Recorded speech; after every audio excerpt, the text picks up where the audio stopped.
Grand Matin Sud Radio, 7h-10h, Benjamin Glaise. Soyez les bienvenus si vous nous rejoignez en ce lundi de Pâques. J'ai le plaisir de vous accompagner, vous le savez, jusqu'à 10h avec tout de suite une question que l'on se pose. À quoi joue Donald Trump? C'est Sud Radio vous explique. Donald Trump qui continue de souffler le chaud et le froid au Moyen-Orient pour la énième fois.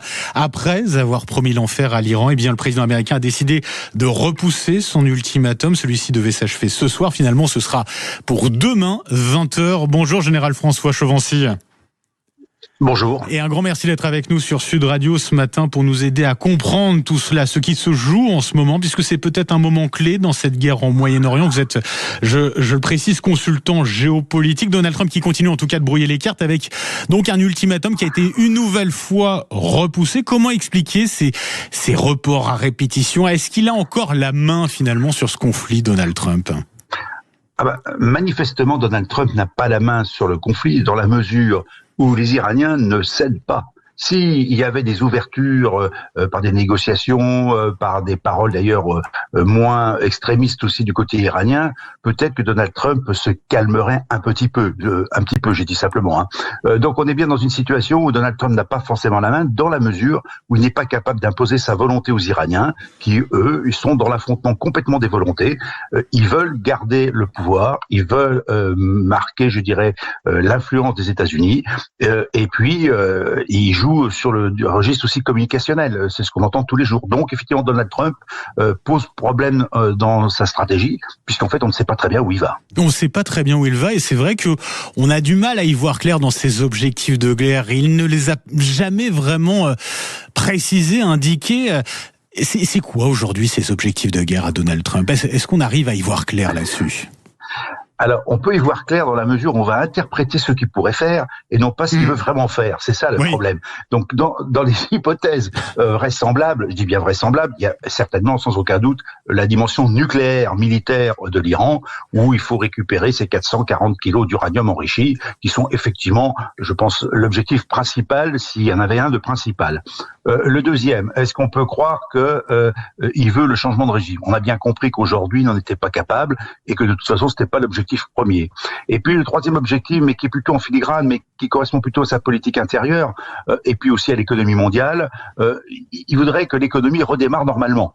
C'est-à-dire, peu importe qui est en Iran, surtout que l'économie redémarre, parce que ça a des implications en politique intérieure aux États-Unis, et ça, effectivement, il veut s'en sortir. À ce niveau, en tout cas, la Maison-Blanche n'a toujours pas évacué la possibilité d'une opération terrestre en Iran, notamment pour libérer, rouvrir ce détroit d'Ormuz. On a beaucoup parlé de l'île de Karg. Quels sont les pourcentages de réussite d'une telle opération et est-ce que c'est vraiment envisageable cela ? Alors, c'est vrai que, en termes de pourcentage, je m'hasarderais pas à donner un pourcentage sur une opération militaire, car on ne sait jamais comment ça peut évoluer. Ouais. En revanche, reprenons ce qui s'est passé hier et avant-hier en Iran.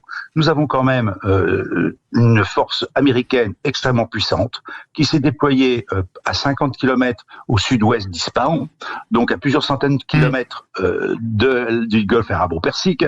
Donc, les Américains ont quand même pénétré en Iran et ont occupé le terrain pendant, en gros, 48 heures. Ce qui veut dire que les Iraniens n'ont pas été capables de l'empêcher, d'une part. Ce qui veut dire indirectement qu'ils ne sont pas aussi forts que les paroles laissent le supposer. Et on revient à votre hypothèse sur l'île de Karg, qui n'est pas si loin que ça quand on regarde bien la carte, et ce que je viens de vous dire, qui est effectivement l'objectif pour moi le plus plausible, parce que 24 km² à 350 km des côtes arabo-persiques, comme on vient de voir en Iran que les Américains ont pu y pénétrer, je pense que l'île de Karg peut être un objectif militaire absorbable, et d'abord parce que les renforts ne pourraient pas arriver comme cela pour les Iraniens. Donc voilà, moi je dirais que c'est un objectif avec surtout 90% des capacités d'exportation de pétrole iranien mis sous contrôle américain.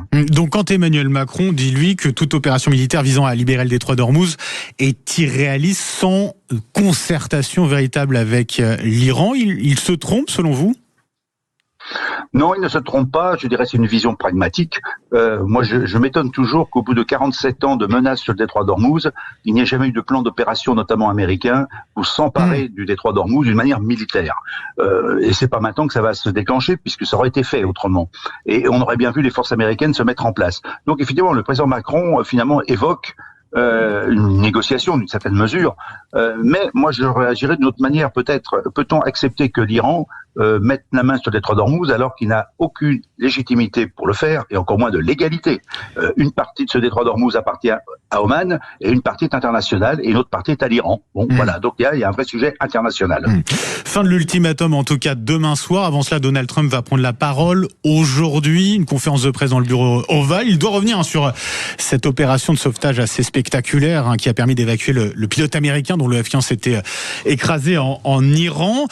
C'est un événement que va utiliser Donald Trump, selon vous, justement, notamment devant le peuple américain? Sans aucun doute. Alors bien sûr, j'ai entendu des commentateurs depuis 48 heures que un avion américain abattu en Iran avait été un échec de l'armée américaine. Je trouve qu'un avion abattu au bout de 4 semaines de guerre, c'est pas un échec, c'est moins qu'on puisse dire. La réussite a été de pouvoir entrer en Iran, rappelons-le, récupérer un pilote, contrecarrer les forces iraniennes qui cherchaient aussi à s'emparer du pilote, et surtout ramener, ça c'est pour Donald Trump, ramener aux États-Unis un boy qui aurait pu être prisonnier et traité en otage, et non pas en prisonnier de guerre. Donc il a un succès militaire qui n'est pas uniquement tactique, mais qui est devenu stratégique en termes d'opinion publique intérieure.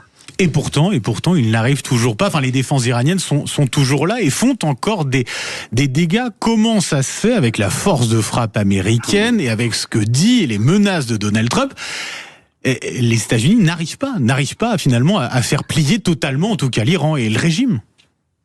Alors, je vais d'abord rectifier la notion de défense iranienne. Vous avez une capacité d'agression par les missiles, ce n'est pas de la défense, c'est de l'attaque. Et ça, c'est un sujet différent. Et vous avez la capacité à défendre l'espace aérien iranien avec maintenant des moyens extrêmement dégradés. Alors, je veux bien croire qu'on avait un avion de temps en temps, mais encore, il n'y en a pas eu beaucoup, je me répète.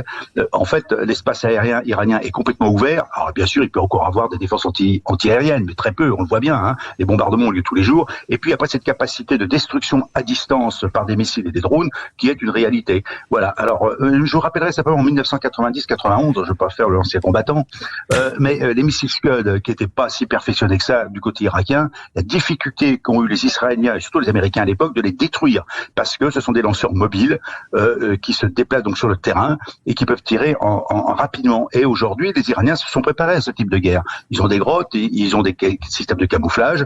Donc, effectivement, détruire l'ensemble des lanceurs iraniens, c'est difficile. Et on peut reconnaître que la notion de chiffre, en disant oui, on en a détruit 70%, 40%, 50%, reste quand même assez aléatoire. On peut que constater qu'il y en a encore, et donc que la guerre peut encore durer un certain temps. Et donc l'ultimatum de demain sera peut-être encore une fois repoussé. En tout cas, ce sera pas la fin de l'épisode. Oui, tout à fait. Mais bon, c'est vrai qu'en termes, je dirais, de rationalité, nous avons quand même du mal à comprendre les uns et les autres ces reports d'ultimatum jour après jour. Mais tout le monde se pose la question. Au bout d'un moment, on va où, quoi? On revient au débat qu'il y a aujourd'hui aux États-Unis pour dire Trump est peut-être fou. Alors je ne sais pas, je peux pas répondre. Je dis simplement que la rationalité, je dirais militaire ou politico-militaire laisse quand même sujet à débat. On peut pas en permanence dire on vous fait un ultimatum. Voilà. Donc on va voir ce qui va nous sortir ce soir, si je peux me permettre de parler ainsi, lors de sa conférence de presse. Je pense encore qu'il va sortir des clous, comme d'habitude, mais que pour l'instant les opérations militaires sont destinées à durer avec un point clé, c'est que il n'y a que 60 jours depuis le 28 février qui permettent, une période qui permette à Donald Trump de faire ce qu'il veut. Donc le 28 avril, 29 avril, il doit passer devant le Congrès pour dire je vous autorise ou non à continuer la guerre. Ouais. Et ce sera un moment clé, ça aussi. Merci beaucoup, Général François Chauvency, d'avoir été avec nous ce matin sur Sud Radio, consultant géopolitique. Je vous souhaite une très belle journée.